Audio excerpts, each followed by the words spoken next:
ಅರ್ಜುನ್ಗಾದರೂ ಆ ಗೌರವ ಸಿಗಲಿಲ್ಲ. ಇವಾಗ ನೆಕ್ಸ್ಟ್ ಅಭಿಮನ್ಯುಗಾದರೂ ಆ ಗೌರವ ಸಿಗಲಿ. ರಿಟೈರ್ಮೆಂಟ್ ಆಗಿರೋ ಆನೆಗಳನ್ನ ಕಾರ್ಯಾಚರಣೆಗೆ ಕರ್ಕೊಂಡು ಹೋಗೋದು ಬೇಡ ಅಂತ. ಸತ್ಯದ ದಿವಸ ನನಗೊಂದು ಫೋನ್ ಬರುತ್ತೆ, ಈ ಥರ ನೀನು ಇಷ್ಟಪಡ್ತಿದ್ದ ಆನೆ ತೀರೋಗ್ಬಿಡುತ್ತೆ ಅಂತ ಹೇಳ್ತಾರೆ. ಅವತ್ತು ನೈಟೆಲ್ಲ ನಾನು ನಿದ್ದೆ ಮಾಡಿಲ್ಲ. ಹಿಂಗಾಗೋಯ್ತಲ್ಲ ಅಂತ ದೈತ್ಯಾಕಾರದ ಆನೆನೇ ಈ ಥರ ತೀರೋಗ್ಬಿಡ್ತಲ್ಲ ಅಂತ ಅನ್ನೋದೇ ನನ್ನ ಮೈಂಡ್ ಸೆಟ್ಟಲ್ಲಿ ಒಂಥರ ಬ್ಲ್ಯಾಂಕೇಜ್ ಆಗೋಗ್ಬಿಟ್ಟಿತ್ತು ಮೈಂಡು. ಅದನ್ನು ಇವತ್ತಿಗೂ ನೆನೆಸ್ಕೊಂಡ್ರೆ ಬೇಜಾರಾಗುತ್ತೆ. ಅವತ್ತು ಮಣ್ಣಾಗಿದ್ದ ದಿವಸ JCB ಹಾಕ್ಬಿಟ್ಟು ಆ ಗುಂಡಿಲಿ ಎಳ್ದು ಒಳಗಡೆ ತಳ್ತಾರಲ್ಲ, ಅದು ನೋಡಿದ್ರೆ ಇವತ್ತಿಗೂ ಕಳ್ಳು ಚುರುಕನ್ನುತ್ತೆ ಸರ್. ಆ ಥರ ಆಗೋಯ್ತು. ಕಾರ್ಯಾಚರಣೆಗಳೆಲ್ಲ ನೋಡಿರಲ್ವಾ ಸರ್ ನೀವು? ಯಾವ ರೀತಿ ಭಾಗವಹಿಸ್ತಾ ಇದೆ ಅಂದ್ಬಿಟ್ಟು. ಹೌದೌದು. ಇವಾಗ ಕಾರ್ಯಾಚರಣೆ ಅಂತಂದರೆ ಇವಾಗ ಒಂದು ಗೂಗಲಲ್ಲೇ ಚೆಕ್ ಮಾಡಿದ್ರೆ ಸಾಕು ಸರ್. ನಮ್ಮ ಅರ್ಜುನಂದು ಈ ಕರ್ನಾಟಕದಲ್ಲಿ ನಂಬರ್ 1 ಕುಮ್ಕಿ ಯಾವುದು ಅಂತಂದರೆ ನಮ್ಮ ಅರ್ಜುನಂದೇ ಬರೋದು. ಹೌದೌದು. ಕರ್ನಾಟಕ ಅಂತಲ್ಲ, ಇಡೀ ಇಂಡಿಯಾದಲ್ಲೇ ವರ್ಲ್ಡಲ್ಲೇ ಅರ್ಜುನ ಜೊತೆಗೆ ಅಭಿಮನ್ಯು ಇವೆರಡು ಆನೆಗಳ ಹೆಸರು ತುಂಬಾ ಎತ್ತರದಲ್ಲಿದ್ದಾವೆ, ಹೆಸರುಗಳಿವೆ. ಹೌದು ಸರ್, ಹೌದು. ಈ ಎರಡು ಆನೆಗಳಿಗೆ ಸರಿಸಾಟಿ ಅನ್ನೋದು ಯಾವುದೂ ಇಲ್ಲ ಆನೆಗಳು. ಹೌದು ಸರ್.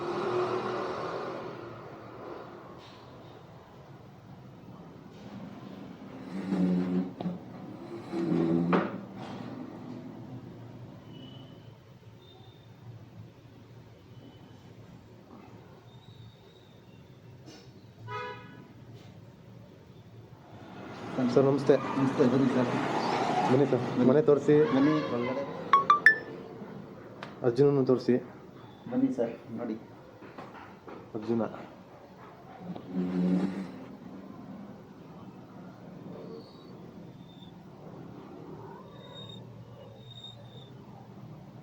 ಸರ್ ಇದು ಯಾವಾಗ ಸರ್ ಮಾಡಿಸಿದ್ದು ನೀವು ಅರ್ಜುನ ಸ್ಟ್ಯಾಚ್ಯೂನ?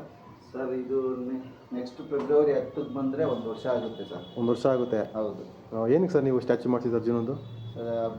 ಅರ್ಜುನ ಅಂದರೆ ನಮ್ಗೆ ತುಂಬ ಅಭಿಮಾನಿ. ಅರ್ಜುನ ಅನ್ಕೊಂಡ್ರೆ ಆನೆಗಳು ಅರ್ಜುನ ಅಂತ ಒಂದೇ ಅಲ್ಲ, ಆನೆಗಳು ಅಂತಂದರೆ ನನಗೆ ತುಂಬ ಇಷ್ಟ. ಅದರಲ್ಲಿ ನನಗೆ ತುಂಬ ಇಷ್ಟ ಆಗಿದ್ದು ಅಂತಂದರೆ ಅರ್ಜುನ ಸರ್. ಓಕೆ. ನೀವು ಅರ್ಜುನ ಎಷ್ಟು ವರ್ಷದಿಂದ ನೋಡ್ತಾ ಇದ್ದೀರಾ ಸರ್? ನಮ್ಮ ಕಣ್ಣಿಂದ ಒಂದು ಸತಿನೂ ನೋಡೋಕ್ಕೆ ಚಾನ್ಸ್ ಸಿಕ್ಕಿಲ್ಲ ಸರ್. ಓಕೆ. ಒಂದು ದಿವಸನೂ ನೋಡಲಿಲ್ಲ ಅದನ್ನು. ಒಂದಿನ ನೋಡಿಲ್ಲ ನೀವು? ಒಂದು ದಿವಸನೂ ನೋಡಿಲ್ಲ ಸರ್. ಓಕೆ. ನೋಡ್ದೆ ದೂರದಿಂದನೇ ನಿಂತ್ಕೊಂಡು ನಾವು ಹೊರಗಡೆ ಇದ್ರೂ ಅದು ಜಂಬೂ ಸವಾರಿ ನಡೀತಾ ಇರಬೇಕಾದ್ರೆ ನೋಡಿ ತುಂಬ ಖುಷಿ ಪಡ್ತಾ ಇದ್ದಿದ್ದು ವ್ಯಕ್ತಿ ನಾನು. ಓಕೆ.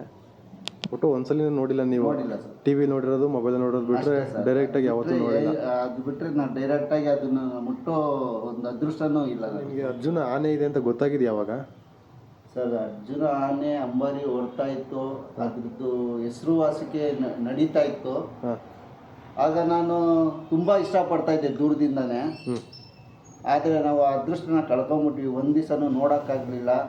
ಅದ್ರ ಜೊತೆ ಒಂದು ಫೋಟೋನು ತೊಗೊಳಕ್ಕಾಗಲಿಲ್ಲ ನಾವು. ನನಗೆ ಅದು ಸತ್ಯದ ದಿವಸ ನನಗೊಂದು ಫೋನ್ ಬರುತ್ತೆ, ಈ ಥರ ನೀನು ಇಷ್ಟಪಡ್ತಿದ್ದ ಆನೆ ತೀರೋಗ್ಬಿಡುತ್ತೆ ಅಂತ ಹೇಳ್ತಾರೆ. ಅವತ್ತು ನೈಟೆಲ್ಲ ನಾನು ನಿದ್ದೆ ಮಾಡಿಲ್ಲ ಸರ್. ಆ ಕಾಡೊಳಗೆ ಯಾವ ಥರ ಸಾಯಿತು ಏನು ಅಂತಂದ್ಬಿಟ್ಟು ರಾತ್ರಿಯೆಲ್ಲ ತುಂಬ ನಿದ್ದೆನೇ ಇಲ್ಲ ನನಗೆ. ಮಾರನೇ ದಿವಸ ಬೆಳಗ್ಗೆ ಹೋಗೋಣ ಅಂತ ಪ್ಲ್ಯಾನ್ ಮಾಡಿಕೊಂಡು ಮಗಳಿಗೆಲ್ಲ ಸ್ಕೂಲೆಲ್ಲ ರಜಾ ಹಾಕ್ಕೊಂಡು ಹೋಗೋಣ ಅಂತ ಹೋದರೆ ಪೇಪರಲ್ಲಿ ನೋಡಿದ್ರೆ 10 ಗಂಟೆಗೆಲ್ಲ ಮಣ್ಣು ಮಾಡಿಬಿಡ್ತಾರೆ ಅಂತಂದರು. ಮನುಷ್ಯರಾಗಿದ್ದರೆ ಯಾರಾದರೂ ಬರ್ತಾರೆ, ಅವ್ರು ಬರ್ತಾರೆ, ರಿಲೇಷನ್ ಬರ್ತಾರೆ ಅಂತ ವೆಯ್ಟ್ ಮಾಡಿಸ್ತಾರೆ. ಇದು ಒಂದು ಮೂಕ ಪ್ರಾಣಿ ಸತ್ತಿದೆ. ಅದು ನಾವು ಹೋಗೋಷ್ಟರಲ್ಲಿ ಮಣ್ಣು ಮಾಡಿಬಿಡ್ತಾರೆ ಅಂತಂದ್ಬಿಟ್ಟು ಸುಮ್ಮನೆ ಹೋದರೂ ವೇಸ್ಟ್ ಆಗುತ್ತೆ ಅಂತಂದ್ಬಿಟ್ಟು ನಾವು ಹೋಗೋಕ್ಕೆ ಹೋಗಲಿಲ್ಲ ಸರ್. ಆದರೆ ಅಲ್ಲಿ ಅಷ್ಟೊತ್ತು ಗಲಾಟೆಯಾಗಿ ತುಂಬ ಗಲಾಟೆ ಆಯ್ತಂತೆ. ಮಣ್ಣಾಗಿದ್ದು 3 ಗಂಟೆ 3:15 ಮೇಲೆ ಆಯಿತು. ಅಷ್ಟೊತ್ತವರೆಗೂ ಇರ್ತದೆ ಅಂತಂದಿದ್ರೆ ನಾನು ಗ್ಯಾರಂಟಿ ಹೋಗ್ಬಿಡ್ತಾ ಇದ್ದೆ. ಅಲ್ಲಿ ನಾವು ಯಾರು ಬರ್ತಾರೆ ಆ ಪ್ರಾಣಿ ನೋಡೋಕ್ಕೆ ಅಂತಂದ್ಬಿಟ್ಟು ನಾನು ಹಿಂದೇಟ್ ಹಾಕ್ಬಿಟ್ಟೆ. ಸರಿ, ಸುಮ್ಮನೆ ಹೋದ್ರೂ ವೇಸ್ಟ್ ಆಗುತ್ತೆ, ಬೇಡ ಬಿಡು ಅಂತ ಸುಮ್ಮನೆ ಹೋಗ್ಬಿಟ್ಟೆ. ಆಮೇಲೆ ಇಲ್ಲ, ನೆನಪಿಗೆ ಏನಾದರೂ ಒಂದು ಮಾಡಲೇಬೇಕು ಅನ್ನೋದಕ್ಕೋಸ್ಕರ ಈ ಸ್ಟ್ಯಾಚ್ಯೂನ ಮಾಡಿದೆ ಸರ್. ಯಾವಾಗ ಸರ್ ಮಾಡಿಸಿದ್ವಿ ಸ್ಟ್ಯಾಚ್ಯೂನ? ಸರ್ ಇದು ಬಂದು ಫೆಬ್ರವರಿ 10 ಬಂದರೆ 1 ವರ್ಷ ಆಗುತ್ತೆ ಸರ್. 1 ವರ್ಷ ಅದು ಸ್ಟ್ಯಾಚ್ಯೂ ಮಾಡಿ. ಹಾಂ. ಎಲ್ಲಿ ಸರ್ ಮಾಡಿಸಿದ್ದು ಸರ್? ಇದು ಕೇರಳ ಹತ್ರ ಸರ್. ಕೇರಳ ಹತ್ರ ಪಾಲಕ್ಕಾಡ್ ಅಂತ. ಇಲ್ಲಿ ನಮ್ಮ ಕರ್ನಾಟಕದಲ್ಲಿ ಯಾರು ಮಾಡಲ್ಲ ಸರ್ ಈ ಥರ? ಮೇ ಬಿ ನನಗೆ ಗೊತ್ತಿದ್ದಾಗೆ ಮಾಡಲ್ಲ ಅನಿಸುತ್ತೆ. ನನಗೆ ಗೊತ್ತಿಲ್ಲ ಇಲ್ಲಿ ಕರ್ನಾಟಕದಲ್ಲಿ ಎಲ್ಲಿ ಮಾಡ್ತಾರೋ ನನಗೆ ಗೊತ್ತಿಲ್ಲ. ಓಕೆ ಆದರೆ ನಾವು ಈ ಶಬರಿಮಲೆ ದೇವಸ್ಥಾನಕ್ಕೆಲ್ಲ ಹೋಗ್ತಿರ್ತೀವಲ್ಲ, ಅವಾಗ ವುಡ್ಡಲ್ಲೆಲ್ಲ ಮಾಡೋರು. ನಂಗೆ ಅವಾಗಿಂದನೂ ಒಬ್ಬ ಚಿಕ್ಕ ವಯಸ್ಸಿಂದ ಶಬರಿಮಲೆಗೆ ಹೋಗೋ ಟೈಮಲ್ಲಿ ಈ ವುಡ್ಡಲ್ಲಿ ಮಾಡಿರೋ ಈ ಥರ ಮಾಡ್ತಾ ಇದ್ರಲ್ಲ, ಇದನ್ನ ನೋಡಿ ನೋಡಿ ಅವಾಗ ನನಗೆ ಫ್ಲಾಶ್ ಆಯಿತು, ಇಲ್ಲ ಆ ಥರ ಒಂದು ಮಾಡಿಸಿದ್ರೆ ಒಂದು ನೆನಪು ಗುಳಿಯುತ್ತೆ ಅನ್ನೋದಕ್ಕೋಸ್ಕರ ನಾನು ಇದನ್ನು ಮಾಡಿಸ್ಕೊಂಡೆ ಸರ್. ಎಷ್ಟಾಗಿದೆ ಸರ್ ಇದು ಬಜೆಟು ಮಾಡ್ಸೋದಕ್ಕೆ ಇದನ್ನು? ಸರ್ ಇದು ಬಂದು 18,000 ರೂಪಾಯಿ ನನ್ನ ಹತ್ರ ತೊಗೊಂಡ್ರಿ. 18,000? ಓಕೆ. ನಾವೇ ಗಾಡಿಲಿ ಹೋಗಿ ತೊಗೊಂಬಂದು ಹುಷಾರಾಗಿ ಬಂದಿದ್ದು. ಅಂದರೆ ಇದು ಫಿಟ್ ಮಾಡೋದಲ್ಲ ಯಾವ ಥರ ಸರ್ ಫಿಟ್ ಮಾಡಿರೋದು ಸರ್? ಅದು ಒಂದು ಸ್ಕ್ರೂ ಸಿಸ್ಟಮ್ ಅಷ್ಟೇ ಸರ್. ಹಿಂದೆಗಡೆ ಈ ವಾಲ್ಗೆ ಒಂದು ಆಣೆ ಹೊಡೆದ್ಬಿಟ್ಟು ಓಕೆ ತಗ್ಲಾಕಿದ್ರೆ ಸಾಕದು ಅಷ್ಟೇನೆ. ಇದು ಹ್ಯಾಂಗಿಂಗ್ ಸಿಸ್ಟಮು. ಹೌದು. ವೆಯ್ಟ್ ಇದೆಯಾ ಸರ್ ಇದು? ವೆಯ್ಟ್ ಏನೊಂದು 7 kg ಬರ್ಬೋದು ಸರ್. 7-8 kg. 7-8 kg ಬರುತ್ತೆ ಸರ್. ಇದು ಫೈಬರ್ ಟೈಪಲ್ಲಿ ಮಾಡಿರೋದು. ಮಾಡಿರೋದು. ಹೌದು. ಓಕೆ. ಅಂದರೆ ಇದೇ ಥರ ಸ್ಟ್ಯಾಚ್ಯೂಗಳು ತುಂಬ ಮಾಡ್ತಾರಾ ಅಲ್ಲಿ? ಮಾಡ್ತಾರೆ ಸರ್, ಮಾಡ್ತಾರೆ. ಇದು ಬಂದು ಬರೀ ಹೆಡ್ ಮಾತ್ರ ಮಾಡಿದ್ದಾರೆ, ಫುಲ್ಲು ಬಾಡಿ ಎಲ್ಲ ಸೇರಿ ಮಾಡ್ತಾರೆ ಆ ಕಡೆ. ಓಕೆ. ಅಂದರೆ ಆಲ್ರೆಡಿ ಫೆಬ್ರವರಿ ಬಂದರೆ 1 ವರ್ಷ ಆಗುತ್ತೆ. ಫೆಬ್ರವರಿ ಅಂದರೆ 1 ವರ್ಷ. ಮತ್ತೆ ನಮ್ಮ ಕೇರಳದಲ್ಲಿ ನಮ್ಮ ಫ್ರೆಂಡ್ ಒಬ್ರು ಇದ್ದಾರೆ. ಅವ್ರು ಮುಂಚೆ ಬ್ಯಾಂಗ್ಳೂರಲ್ಲೇ ಇದ್ದಿದ್ದು, ಇವಾಗ ಕೇರಳದಲ್ಲಿ ಸೆಟ್ಲ್ ಆಗಿಬಿಟ್ಟಿದ್ದಾರೆ. ನಾನು ಈ ಥರ ಹಿಂಗೆ ತೀರೋಗ್ಬಿಟ್ಟಿದ್ದೆ, ಈಗ ಈ ಥರ ಆನೆ ಮಾಡಿಸ್ಬೇಕು, ಯಾರಾದರೂ ಗೊತ್ತಿರೋರು ಇದ್ದಾರಾ ಅಂತ ಕೇಳಿದೆ ನಾನು. ಇಲ್ಲ ಅಣ್ಣ, ನಮ್ಮ ಬಾವರೇ ಮಾಡಿಕೊಡ್ತಾರೆ, ಬನ್ನಿ ಮಾಡಿಸ್ಕೊಡ್ತೀನಿ ಅಂತ ಎಲ್ಲ ಹೇಳಿ, ಆಮೇಲೆ ಅವ್ರಿಗೆ ಫೋನ್ ಮಾಡಿ ಮುಖಾಂತರ ಹಿಂಗೆ ಅರ್ಜುನನ ಫೋಟೋ ಎಲ್ಲ ಕೊಟ್ಟು ಅವ್ರಿಗೆ ನನಗೆ ಈ ಥರ ಮಾಡಿಕೊಡ್ತೀರಾ ಅಂತೆಲ್ಲ ಕೇಳಿದಾಗ ಮಾಡಿಕೊಡ್ತೀವಿ ಅಂತೆಲ್ಲ ಹೇಳಿದ್ರು. ಸರಿ ಆಯಿತು ಅಂತ ಅಂದ್ಬಿಟ್ಟು ಒಂದು 15 ದಿವಸ ಟೈಮ್ ತಗೊಂಡ್ರು. 15 ದಿವಸ, ಒಂದು 15-20 ದಿವಸ ಟೈಮ್ ತಗೊಂಡ್ರು. ಮುಗೀತು, ಬನ್ನಿ ತಗೊಂಡೋಗಿ ಅಂತ ಹೇಳಿದ್ರು. ಹೋಗಿ ಪಾಲಕ್ಕಾಡಲ್ಲೇ ತಗೊಂಬಂದು ನಾವು ನಮ್ಮ ಸ್ನೇಹಿತರೆಲ್ಲ ಹೋಗಿದ್ವಿ, ಹೋಗಿ ತಗೊಂಬಂದು. ಎಷ್ಟು ಮಿಸ್ ಮಾಡ್ಕೋತೀರಾ ಸರ್ ಅರ್ಜುನ? ನೀವು ತುಂಬಾ ಮಿಸ್ ಮಾಡ್ಕೊತೀನಿ ಸರ್. ಸತ್ತಾಗ ಅರ್ಜುನ ಸತ್ತೋದ ಅಂತ ನ್ಯೂಸ್ ಬಂದಾಗ ಸರ್ ನಿಮ್ಮ ಮನಸ್ಥಿತಿ ಹೇಗಿತ್ತು ಸರ್? ಯಾವ ರೀತಿ ತಡ್ಕೊಂಡ್ರಿ ನೀವು? ಸರ್ ತಡ್ಕೊಳ್ಳೋದು ಅಂತಂದರೆ ಸರ್, ಅದರಿಂದ ಅವತ್ತು ತೀರೋಗಿದೆ ಅಂತಂದ ಹೇಳಿದ್ನಲ್ಲ ಸರ್, ಅದು ತೀರೋಗಿದೆ ಅಂತ ಅಂದಮೇಲೆ ನನಗಂತೂ ಮನಸ್ಸೇ ಇಲ್ಲ ಸರ್. ನೈಟೆಲ್ಲ ನಿದ್ದೆ ಮಾಡಿಲ್ಲ ನಾನು. ಹಿಂಗಾಗೋಯ್ತಲ್ಲ ಅಂಥ ದೈತ್ಯಾಕಾರದ ಆನೆನೇ ಈ ಥರ ತೀರೋಗ್ಬಿಡ್ತಲ್ಲ ಅಂತ ಅನ್ನೋದೇ ನನ್ನ ಮೈಂಡ್ ಸೆಟ್ಟಲ್ಲಿ ಒಂಥರ ಬ್ಲ್ಯಾಂಕೇಜ್ ಆಗೋಗ್ಬಿಟ್ಟಿತ್ತು ಮೈಂಡು. ಅದನ್ನು ಇವತ್ತಿಗೂ ನೆನೆಸ್ಕೊಂಡ್ರೆ ಬೇಜಾರಾಗುತ್ತೆ. ಅವತ್ತು ಮಣ್ಣಾಗಿದ್ದ ದಿವಸ JCB ಹಾಕ್ಬಿಟ್ಟು ಆ ಗುಂಡಿಲಿ ಎಳ್ದು ಒಳಗಡೆ ತಳ್ತಾರಲ್ಲ, ಅದು ನೋಡಿದ್ರೆ ಇವತ್ತಿಗೂ ಕಲ್ಲು ಚುರುಕನ್ನುತ್ತೆ ಸರ್. ಆ ಥರ ಆಗೋಯ್ತು. ಅದು ತುಂಬಾ ಬೇಜಾರಾಗೋಯ್ತು. ಅಂದರೆ ಈಗ ಬಳ್ಳಿಯಲ್ಲಿ ಸ್ಟ್ಯಾಚ್ಯೂ ಮಾಡಿಸಿದಾರೆ, ನೀವು ನೋಡಿದ್ದೀರಾ ಸರ್? ಅಲ್ಲೋ ಏನೋ ಹೋಗಿದ್ರೆ ನೀವು? ಇನ್ನೂ ಹೋಗಿಲ್ಲ ಸರ್ ನಾವು. ಅದು ಸತ್ತಾಗ ಅವತ್ತು ಹೋಗೋಕ್ಕಾಗಿಲ್ಲ. ಅದಾದಮೇಲೆ ಒಂದು ಸತಿ ಇದಕ್ಕೆ ಹೋಗಿದ್ವಿ, ಸಮಾಧಿ ಹತ್ರ ಹೋಗಿ. ಎಸ್ಲೂರ್ ಹತ್ರ ಇದೆಯಲ್ಲ, ಎಸ್ಲೂರ್ ಹತ್ರ ಹೋಗಿದ್ವಿ. ಅಲ್ಲಿ ಹೋಗಿ ಅಲ್ಲಿ ಮಾಡಿರೋದು ನೋಡಿದ್ದೀರಾ? ಎಲ್ಲಿ ಸರ್? ಅದು ಎಸ್ಲೂರ್ ಹತ್ರ ಏನೋ ಮಾಡಿದ್ದಾರೆ ಸ್ಟ್ಯಾಚ್ಯೂ ಅಂತ ಹೇಳ್ತಾ ಇದ್ರು. ಇವಾಗೆಲ್ಲ ಚೆನ್ನಾಗಿ ಮಾಡಿದ್ದಾರೆ ಸರ್, ಗೌರ್ಮೆಂಟ್ ಅವರು ತುಂಬ ಚೆನ್ನಾಗಿ ಮಾಡಿದ್ದಾರೆ. ಓಕೆ. ಏನೋ ಅಂತಂದರೆ ತುಂಬ ಖುಷಿ ಆಯಿತು. ಅಲ್ಲಿ ಒಂದು ಆನೆನ ಆ ಜಾಗದಲ್ಲಿ ತುಂಬ ಚೆನ್ನಾಗಿ ರೆಡಿ ಮಾಡ್ತಾ ಇದ್ದಾರೆ. ತುಂಬ ಖುಷಿ ಆಯಿತು ಸರ್. ಅಂದರೆ ಈಗ ಅರ್ಜುನ ಸತ್ತಾಗ ಅದನ್ನು ಈಗ HD ಕೋಟೆ, ಬಳ್ಳಿ ಅಥವಾ ಎಲ್ಲಾದರೂ ಮೈಸೂರು ಜಿಲ್ಲೆಯಲ್ಲಿ ಎಲ್ಲಾದರೂ ಮಣ್ಣು ಮಾಡ್ಬೋದಾಗಿತ್ತು. ಸೊ ನಿಮಗೆ ಅಲ್ಲಿ ಮಣ್ಣು ಮಾಡೋರಲ್ವಾ? ಈಗ ಎಷ್ಟೋ ತುಂಬ ಸಾರ್ವಜನಿಕರಿಗೆ ಅಲ್ಲಿ ಹೋಗಿ ನೋಡೋದಕ್ಕಾಗಲ್ಲ. ಅಂದರೆ ಈಗೆಲ್ಲ ಮುಕ್ತವಾಗಿ ಬಿಡ್ತಾ ಇದ್ದಾರೆ ಒಳಗಡೆ ನೋಡೋದಕ್ಕೆ ಸಮಾಧಿನ? ಬಿಡ್ತಾ ಇದ್ದಾರೆ. ಇವಾಗ ಬಿಡ್ತಾ ಇಲ್ಲ, ಯಾಕಂದರೆ ಅಲ್ಲಿ ಕಾಮಗಾರಿಕೆ ನಡೀತಾ ಇದೆ. ಯಾಕಂದರೆ ಅಲ್ಲಿ ಸಮಾಧಿದು ಒಂದು ಬೆಡ್ಡಿಂಗ್ ಮಾಡಿದ್ದಾರೆ. ಮಾಡಿ ಆದಮೇಲೆ ಇವಾಗ ಶಿಲೆ ತಗೊಂಡೋಗಿ ಇಟ್ಟಿದ್ದಾರೆ. ಇವಾಗ ಸ್ವಲ್ಪ ದಿವಸಕ್ಕೆ ರೆಡಿ ಮಾಡ್ತಾ ಇರೋದ್ರಿಂದ ಒಳಗಡೆ ಬಿಡ್ತಾ ಇಲ್ಲ, ಅಲೌಡ್ ಇಲ್ಲ, ಒಳಗಡೆ ಬಿಡ್ತಾ ಇಲ್ಲ. ಆಮೇಲೆ ಬಿಡ್ತಾರೆ. ಎಲ್ರಿಗೂ ಸಾರ್ವಜನಿಕರಿಗೆ ಎಲ್ಲರಿಗೂ ಪ್ರವೇಶ ಇದೆ. ಅಲ್ಲಿ ಇದೆ. ಓಕೆ. ಜಾಗ ಹೇಗಿದೆ ಸರ್? ನೀವೆಲ್ಲ ಹೋಗಿದ್ರಿ ಅಂತ ಕೇಳ್ಪಟ್ಟೆ ನಾನು. ಜಾಗ ಅದೇ ಸ್ವಲ್ಪ ಕಾಡು ಒಳಗಡೆ ಇದೆ. ಸ್ವಲ್ಪ ಹೋಗ್ಬೇಕಾದ್ರೆ ಹುಷಾರಾಗಿ ಹೋಗ್ಬೇಕು ಸರ್. ಅಂದ್ರೆ ನೀವು ಹೋದಾಗ ಯಾವ್ದು ಆನೆಗಳು, ಪ್ರಾಣಿಗಳು? ನಾವು ಬಂದು ನಮ್ಮ ಅರ್ಜುನ ಸತ್ತ 1 ವರ್ಷದಕ್ಕೆ ಹೋಗಿದ್ದು. ಆವಾಗ ಡಿಪಾರ್ಟ್ಮೆಂಟ್ ಎಲ್ಲ ಇತ್ತು. ಡಿಪಾರ್ಟ್ಮೆಂಟ್ ಎಲ್ಲರೂ ಇರೋದ್ರಿಂದ ಏನೂ ತೊಂದರೆ ಇರ್ತಾ ಇರಲಿಲ್ಲ. ನೆಕ್ಸ್ಟ್ ಹೋಗ್ಬೇಕಾದ್ರೆ ಸ್ವಲ್ಪ ನಮಗೂ ಅದ್ರ ಬಗ್ಗೆ, ಆ ಊರಿನ ಬಗ್ಗೆ ನಮಗೂ ಮಾಹಿತಿ ಇಲ್ಲ. ನಮ್ಮ ಸ್ನೇಹಿತರು ಒಬ್ರು ಇದ್ರು, ಅವ್ರಿಗೆ ವಿಚಾರಿಸ್ಕೊಂಡಾಗ ಈ ಥರ ಹೋಗ್ಬೋದು ಅಂತ ಹೇಳಿದ್ರೆ ಹೋಗ್ತೀವಿ. ಅಂದರೆ ನಾವು ಅಲ್ಲಿ ತುಂಬ ಹೋಗೋದಿಲ್ಲ, ಯಾಕಂದರೆ ನಮ್ಮದು ಕೆಲಸಗಳು ಅದು ಇದೆಲ್ಲ ಇರುತ್ತಲ್ಲ. ನಮಗೆ ಅಭಿಮಾನ ಅನ್ನೋದು ನಾವು ಇವಾಗ ಡಿಸೆಂಬರ್ 4ರಲ್ಲಿ ನಾವು ಬಂದು ಪೂಜೆ ಮುಗಿಸ್ಕೊಂಡು ಬಂದಿದ್ದೀವಿ. ಆ ದಿವಸ ವಿನು ಅವರು ಬಂದಿದ್ದರು. ಹಾಂ, ವಿನು ಅವರು ಬಂದಿದ್ದರು. ಪೂಜೆ ಮುಗಿಸ್ಕೊಂಡು ನಾವು ಬಂದ್ವಿ. Okay okay. ಮಾವುತ ವಿನೋರ್ ಏನಾದ್ರು ಬಂದು ಒರಿಜಿನಲ್ ಸ್ಟ್ಯಾಚು ನೋಡಿದಾರಾ ನಿಮ್ಮ ಮನೇಲಿ? ಹಾಂ ಸರ್, ಒಂದ್ಸತಿ ಬಂದಿದ್ರು ಸರ್. ಹೌದಾ? ಸ್ಟ್ಯಾಚು ನೋಡೋದಕ್ಕೆ ಅಂತಲೇ ಬಂದಿದ್ರಾ? ಸ್ಟ್ಯಾಚು ನೋಡೋದಕ್ಕೆ ಅಂತಲೇ ಬಂದಿಲ್ಲ, ಬೆಂಗಳೂರಿಗೆ ಬಂದಿದ್ರು. ನಾನು ಸ್ವಲ್ಪ ರಿಕ್ವೆಸ್ಟ್ ಮಾಡಿಕೊಂಡೆ. ಅದರಲ್ಲಿ ಸುನಿಲ್ ಅಣ್ಣ ಅಂತ ಒಬ್ಬರು, ವೈಲ್ಡ್ ಸುನಿಲ್ ಅವರು ಮತ್ತು ವಿನು ಅಣ್ಣ, ನವೀನು, ಮಣಿ ಅಂತ ಅವ್ರು ಬಂದಿದ್ರು. ಇನ್ನೊಬ್ರು ಸ್ನೇಹಿತರು ಬಂದು, ಅವ್ರ ಹೆಸರು ನೆನಪಾಗಿಲ್ಲ. ಅವರೆಲ್ಲ ಬಂದಾಗ ಅಣ್ಣ ಈ ಥರ ಮಾಡಿಸಿದ್ದೀನಿ ಬನ್ನಿ ಅಣ್ಣ ಅಂತ ಅಂದೆ. ಸರಿ ವಾಪ ಹೋಗೋಣ ಅಂತಂದರು. ತುಂಬಾ ಖುಷಿ ಪಟ್ಟರು ಸರ್. ಅದ್ರ ಫೋಟೋನು ನಿಮಗೆ ತೋರಿಸ್ತೀನಿ. Okay okay. ಅಂದರೆ ಅರ್ಜುನ್ ಸ್ಟ್ಯಾಚು ನೋಡಿ ತುಂಬ ಖುಷಿ ಪಟ್ರು ಅವ್ರು. ಹೌದು. ಅಂದರೆ ಕಾರ್ಯಾಚರಣೆಗಳೆಲ್ಲ ನೋಡಿರಲ್ವಾ ಸರ್ ನೀವು? ಯಾವ ರೀತಿ ಭಾಗವಹಿಸ್ತಾ ಇದೆ ಅಂದ್ಬಿಟ್ಟು. ಹೌದೌದು.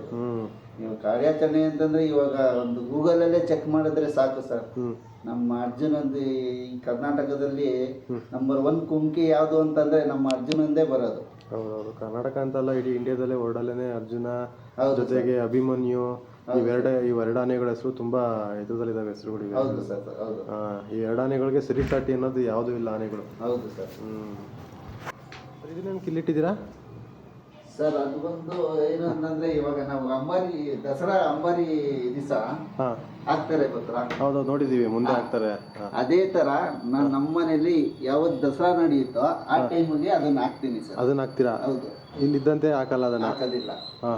ಅದು ಹಂಗೆ ಸೈಡಲ್ಲಿ ಎತ್ತಿಟ್ಬಿಟ್ಟು ಹಂಗೆ ಪೂಜೆ ಮಾಡ್ತೀರಾ? ಹಬ್ಬ ದಸರಾ ಹಬ್ಬ ದಿವಸ ಮೈಸೂರಲ್ಲಿ ಯಾವತ್ತು ಅಂಬಾರಿ ನಡೆಯುತ್ತೋ ಅವತ್ತಿನ ದಿವಸ ನಾನು ಅದಕ್ಕೆ ಹಾಕ್ತಾ ಇದ್ದೀನಿ. ಅರ್ಜುನ್ಗೆ ಹಾಕ್ತೀರಾ? ಹೌದು ಸರ್. ಅಲ್ಲಿವರೆಗೂ ಇಲ್ಲೇ ಇರುತ್ತೆ? ಹೌದು.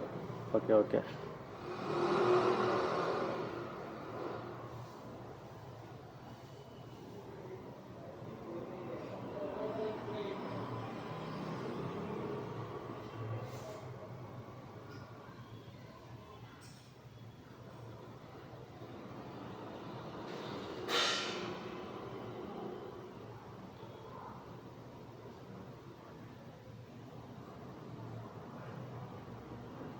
ಇನ್ನು 60 ವರ್ಷ ಆದರೂ ಏಜು ಆಗೋಗಿತ್ತು, ಅದಕ್ಕೆ ರಿಟೈರ್ಮೆಂಟ್ ಆಗಿತ್ತು. ಕಾರ್ಯಾಚರಣೆಗೆ ಕರ್ಕೊಂಡು ಹೋದ್ರು, ಅದು ಇವತ್ತಿಗೆ ತೀರೋಗ್ಬಿಡ್ತು, ನಮ್ಮ ಕಣ್ಮುಂದೆ ಇಲ್ಲ. ಇನ್ನಾದರೂ ನೆಕ್ಸ್ಟು ನಮ್ಮ ಅಭಿಮನ್ಯು ಇದ್ದಾನೆ, ಅದಕ್ಕೆ ಇನ್ನು 1.5 ವರ್ಷ ಇದೆ ಅಷ್ಟೇ. ಇನ್ನು ಅದಾದಮೇಲೆ ರಿಟೈರ್ಡ್ ಆಗುತ್ತೆ ಅದಕ್ಕೂ. ಇನ್ನು ನೆಕ್ಸ್ಟು ಪ್ರಾಣಿಗಳ್ನ ನಾವು ಸೇವ್ ಮಾಡ್ಕೊಂಡು ಹೋಗೋಣ ಸರ್. ಎಲ್ಲ ಆನೆಗಳ್ನೂ ಚೆನ್ನಾಗಿ ನೋಡಿಕೊಂಡು ಅದಕ್ಕೂ ಒಂದು ಸೇವೆ ಮಾಡಿಕೊಂಡು ಹೋಗೋಣ. ಈಗ ಅಭಿಮನ್ಯುನೂ ಸಹ ನಾವು ಉಳಿಸ್ಕೋಬೇಕು. ಇನ್ನೇನು ಅದಕ್ಕೆ ಇನ್ನೊಂದು ವರ್ಷ ಇದೆ. ಏನಿಲ್ಲ ಸರ್, ನಮ್ಮ ಕರ್ನಾಟಕದ ಆನೆಗಳನ್ನ ನಾವು ಉಳಿಸ್ಕೊಳ್ಳೇಬೇಕು ಸರ್. ಕರ್ನಾಟಕ ಅಂತಲ್ಲ, ಇಡೀ ವಿಶ್ವದಲ್ಲಿ ಎಲ್ಲೆಲ್ಲಿ ಆನೆ ಸಂಕುಲ ಇದೆಯೋ ಅದನ್ನೆಲ್ಲ ಉಳಿಸ್ಕೊಬೇಕು. ಅದರಲ್ಲಿ ನಾವು ಇವಾಗ ಕರ್ನಾಟಕದಲ್ಲಿದ್ದೀವಿ. ನಮ್ಮ ಕರ್ನಾಟಕ ಆನೆಗಳನ್ನ ಉಳಿಸ್ಕೊಳ್ಳೋದಕ್ಕೆ ನಾವು ಪ್ರಯತ್ನ ಮಾಡಬೇಕು ಸರ್. ಅಭಿಮನ್ಯು ಇವಾಗ ನೆಕ್ಸ್ಟ್ ಅಭಿಮನ್ಯುಗಿನ 2 ವರ್ಷ ಆದಮೇಲೆ ರಿಟೈರ್ಡ್ ಆಗುತ್ತೆ, ಓಕೆನಾ? ಅದನ್ನು ನಾವು ಕಾಪಾಡ್ಕೊಬೇಕು. ಎಲ್ಲ ಆನೆಗಳನ್ನು ನಾವು ಯಾಕಂದರೆ ಈ ಆನೆ ಸಂತತಿ ಇವಾಗ ಈ ವರ್ಷದಲ್ಲಿ ಹೋದ ವರ್ಷದಲ್ಲಿ ತುಂಬ ಒಂದು ಮಿನಿಮಮ್ 18 ಹತ್ತತ್ರ ಆನೆಗಳು ಸತ್ತಿದೆ ಸರ್. 17-18 ಆನೆಗಳು ಸತ್ತಿದೆ. ಹಿಂಗೆ ಹೋದೆ ಆನೆಗಳು ಕಮ್ಮಿ ಆಗ್ತಾ ಹೋಗುತ್ತೆ. ನೆಕ್ಸ್ಟ್ ಜನ್ರೇಷನ್ಗೆ ಆ ಪ್ರಾಣಿ ಇತ್ತು ಅಂತ ಹೇಳೋದಕ್ಕೆ ಅವಶೇಷಗಳು ಇಲ್ದಂಗೆ ಆಗೋಗ್ಬಿಡುತ್ತೆ. ಅದರಿಂದ ಆನೆಗಳನ್ನ ಸೇವ್ ಮಾಡೋಣ ಸರ್. ನಾನು ಮಲ್ಕೊಂಡಾಗಿಲ್ಲ ಸರ್, ತುಂಬ ಆನೆಗಳದೇ ಇವತ್ತಿಗೆ ಅಂತಲ್ಲ, ಚಿಕ್ಕ ವಯಸ್ಸಿನಿಂದನೂ ನಾನು ಮಲ್ಕೊಂಡ್ರೆ ಆನೆನೇ ಕಾಣುತ್ತೆ. ಆನೆ ಅಟ್ಟಿಸ್ಕೊಂಡ್ಬರೋದು, ನಾನು ನಡ್ಕೊಂಡು ಹೋಗ್ತಾ ಇರ್ತೀನಿ, ಹಿಂದೆ ಬರುತ್ತೆ ಅನ್ನೋ ಭಯ. ಒಂದೊಂದು ಸತಿ ಬಂದು ನನ್ನನ್ನು ಗುದ್ಬಿಟ್ಟಿದ್ದೆ, ಗಾಬರಿಯಿಂದ ಎದ್ಬಿಟ್ಟಿದ್ದೀನಿ. ಆ ಥರ ಚಿಕ್ಕ ವಯಸ್ಸಿಂದನೂ ತುಂಬಾ ಆನೆ ಮೇಲೆ ಒಲವು. ಅದಾದ್ಮೇಲೆ ಬರೀ ನಾನು ಜಿಯೋಗ್ರಫಿ ಚಾನೆಲ್ಗಳು, ಅದರಿಂದ ನಾನು ಜಿಯೋಗ್ರಫಿ ಚಾನೆಲ್ನ ನೋಡೋಕೆ ಸ್ಟಾರ್ಟ್ ಮಾಡಿದೆ. ಬರೀ ಆನೆ ಬಗ್ಗೆನೇ ನೋಡೋದು. ಇವತ್ತು ನಮ್ಮಮ್ಮ ಏಂತಿಕೆ ಎಷ್ಟು ನೀನು ಆನೆ ಮೇಲೆ ಇದು ಹುಚ್ಚು ಅಷ್ಟೊಂದು ಜಾಸ್ತಿ ಯಾರನ್ನೂ ಇಷ್ಟು ಹುಚ್ಚಿಟ್ಕೊಂಡ್ಬೇಡ ಅಂತ ಬೈತಾರೆ. ಅದರಿಂದ ನಾನು ಆನೆ ಮೇಲೆ ತುಂಬ ಪ್ರೀತಿ ಇಟ್ಕೊಂಡಿದ್ದೀನಿ. ತುಂಬ ಇಷ್ಟಪಡೋದು ಅಂತಂದರೆ ಆನೆನೇ ಸರ್. ಅದರಿಂದ ನನಗೆ ಇವಾಗ ದಸರಾದಲ್ಲಿ ಬರೋ ಆನೆಗಳನ್ನ ನೋಡಿ ನೋಡಿ ನನಗೆ ಪ್ರೀತಿ ಜಾಸ್ತಿ ಆಯಿತು. ಅದರಲ್ಲಿ ನಮ್ಮ ಅರ್ಜುನ ನನಗೆ ತುಂಬ ಇಷ್ಟ ಆಯ್ತು ಸರ್. ಅರ್ಜುನ ಯಾವ್ದಾರು ನಿಮ್ಮ ಕನ್ಸಲ್ಲಿ ಬಂದಿದ್ದ? ಇಲ್ಲ ಸರ್, ಅರ್ಜುನ ಯಾವತ್ತೂ ಬಂದಿಲ್ಲ ಸರ್. ಓಕೆ. ಅರ್ಜುನ್ ಥರ ಒಂದು ಆನೆ ಇದೆ ನೋಡಿದ್ದೀರಾ ನೀವು ಇವಾಗ? ಸೇಮ್ ಅರ್ಜುನ್ ಥರ ಅಭಿ ಅನ್ನೋರು, ಅಭಿ ಅವ್ರ ಹತ್ರ ಇದೆ. ದುಬಾರಿಯಲ್ಲಿ ನಾನು ಹೋಗಿದ್ದೀವಿ. ನಾನು ಆ ಆನೆ ಅಲ್ಲಿ ಹೋಗಿ ಫೋಟೋ ಎಲ್ಲ ಹೊಡ್ಸ್ಕೊಂಡಿದ್ದೀನಿ ಸರ್. ದುಬಾರಿಗೆ ಹೋಗಿದ್ದೆ ನಾನು. ತುಂಬಾ ಚೆನ್ನಾಗಿದೆ, ಮುದ್ದಾಗಿದೆ. ಅದನ್ನು ತುಂಬಾ ಸೌಮ್ಯ ಸ್ವಭಾವ, ಅದಕ್ಕೂ ತುಂಬಾ ಚೆನ್ನಾಗಿದೆ ಸರ್. ಅದು ಹೋಲ್ಕೆ ಇದಕ್ಕೂ ಕಂಪೇರ್ ಮಾಡಿದ್ರೆ ಹೇಗಿದೆ ಸರ್? ಹೋಲ್ಕೆ ಎಲ್ಲ ಸೇಮ್ ಇದೆಯಾ? ಸೇಮ್ ಇದೆ ಸರ್. ಸೇಮ್ ಇದೆ ಸರ್. ನಾನು ಒಂದು ಸುಮಾರು 5-6 ಸಲ ನೋಡಿದ್ದೀನಿ ಅದನ್ನು. ಸೇಮ್ ಅರ್ಜುನ ಥರನೇ ಇದೆ. ಅಂದರೆ ಅರ್ಜುನಂದು ಕೋರೆ ಸ್ವಲ್ಪ ಏರುಪೇರಿತ್ತು ಲೈಟಾಗಿ, ಬಟ್ ಇದು ಮಾಸ್ತಿದು ಅದೇ ಥರನೇ ಲೈಟಾಗಿ ಏರುಪೇರಿದೆ ಕೋರೆ. ಹೌದು ಸರ್.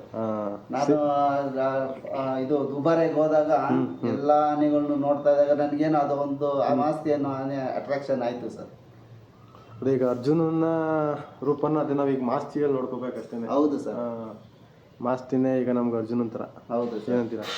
ಅರ್ಜುನನ್ನ ನೋಡಿ ಖುಷಿ ಆಯ್ತೇನಪ್ಪ ನಿನಗೆ? ಅರ್ಜುನನ್ ದೊಡ್ಡ ಅಭಿಮಾನಿ. ಅವನ ತುಂಬಾ ಮಿಸ್ ಮಾಡ್ಕೊಂತೀನಿ. ಹೌದಾ? ನೀನು ಯಾವಾಗಿಂದ ನೋಡ್ತಾ ಇದೀಯಪ್ಪ ಅರ್ಜುನನ? ನಾನು ಹುಟ್ಟಿ ಒಂದು 5-6 ವರ್ಷದಿಂದ. 5-6 ವರ್ಷದಿಂದ ನೋಡ್ತಾ ಇದೀಯಾ ಅರ್ಜುನನ? ದಸರಾದಲ್ಲೆಲ್ಲ ನೋಡಿದ್ಯಾ ಅರ್ಜುನನ? ಎಷ್ಟು ಸಲ ನೋಡಿದ್ಯಾ ದಸರಾದಲ್ಲಿ? ಒಂದೇ ಸಲ ನೋಡಿದ್ಯಾ? ಮಿಸ್ ಮಾಡ್ಕೊಳ್ತೀಯಾಗಿರಿ ಅರ್ಜುನ ನೀನು. ಅರ್ಜುನಿಗಾದರೂ ಆ ಗೌರವ ಸಿಗಲಿಲ್ಲ. ಇವಾಗ ನೆಕ್ಸ್ಟ್ ಅಭಿಮನ್ಯುಗಾದರೂ ಆ ಗೌರವ ಸಿಗಲಿ. ರಿಟೈರ್ಮೆಂಟ್ ಆಗಿರೋ ಆನೆಗಳನ್ನ ಕಾರ್ಯಾಚರಣೆಗೆ ಕರ್ಕೊಂಡು ಹೋಗೋದು ಬೇಡ ಅಂತ ನಾನು ದಯವಿಟ್ಟು ನನ್ನ ಮನವಿ ಮಾಡ್ಕೊತೀನಿ ಸರ್.